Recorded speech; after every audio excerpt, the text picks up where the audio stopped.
your 420 Radio News for Tuesday, May 27th, 2014. I'm Russ Belville.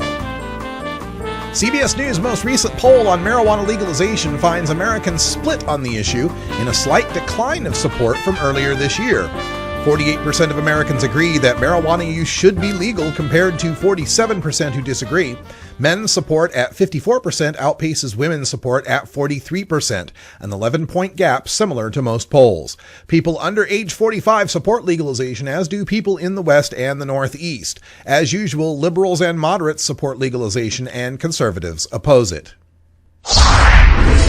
Washington State will no longer screen parolees for their use of marijuana. In a report on Seattle's King 5 News, the Washington Department of Corrections will allow its 14,000 parolees to consume marijuana like any other citizen covered by Initiative 502.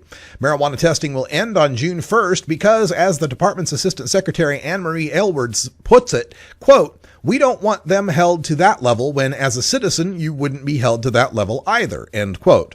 While Washington's statutory law has caused an end to parolee THC testing, in Colorado, parolees will continue to be denied marijuana use despite it being a constitutional right and will still be tested for the presence of THC metabolites. Pot-loving rapper Wiz Khalifa was busted in Texas for marijuana possession this weekend. Khalifa was boarding a plane at the El Paso airport bound for Dallas when TSA officials discovered his stash of a mere half of a gram of marijuana. Khalifa was arrested and turned over to El Paso police, where he then took a photo of himself in jail and posted it on Instagram. Drug Policy Alliance is behind a new initiative campaign, two campaigns to decriminalize marijuana in Albuquerque and Santa Fe, New Mexico. In both cities, offenders can be fined and sentenced up to 15 days in jail for a first offense and 90 days for a second offense involving marijuana or paraphernalia. Under the initiatives being spearheaded locally by Progress Now, New Mexico, possession of marijuana and paraphernalia would become a civil offense subject to a ticket and a $25 fine. Assemblyman Tom Amiano won a victory in his fight to standardize and regulate California's medical marijuana industry. Assembly Bill 1894 has finally passed the Assembly's Appropriations Committee, making way for a vote of the full Assembly this week. AB 1894 would create a division within California's Department of Alcoholic Beverage Control. The new agency would set statewide regulations from seed to sale and would be allowed to impose fees on marijuana businesses. Localities would also be allowed to impose their own taxes on marijuana.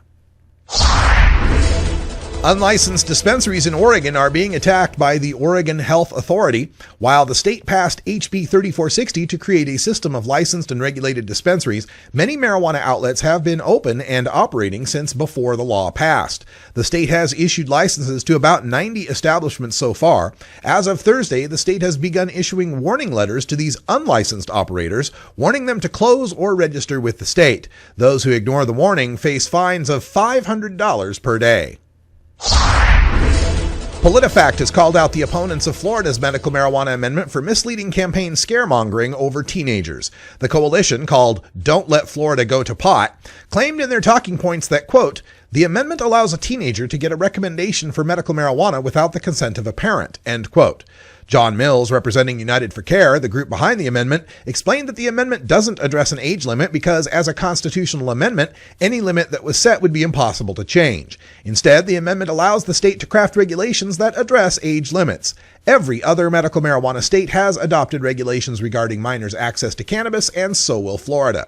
The only teenagers who will be able to access medical marijuana without parental involvement will be the 18 and 19-year-olds who are adults under the law. Leaders in the Caribbean nations are looking to legalize medical marijuana as a boost to the region's economy. The Jamaican government is being lobbied heavily by the Cannabis Commercial and Medicinal Research Task Force to move on the issue of medical marijuana within the next 4 months. They call upon Jamaica to expunge all criminal convictions for personal possession of marijuana. When Caribbean community nations meet in Antigua in July, decriminalization is expected to be a prime subject of debate, with St. Lucia's Prime Minister Dr. Kenny Anthony remarking that, quote, "This issue must be dealt with on the regional level," unquote. And when we come back, we will have a behind-the-headlines look at the Colorado Symphony Orchestra and its recent Classically Cannabis The High Note series that went off apparently without a hitch. This has been your 420 Radio News for Tuesday, May 27th, 2014. I'm Russ Belville. Transcripts of 420 Radio News are available from our website at 420radio.org. Click the 420radio.org logo to access the archives. You're listening to The Russ Belville Show on 420radio.org. We'll be right back.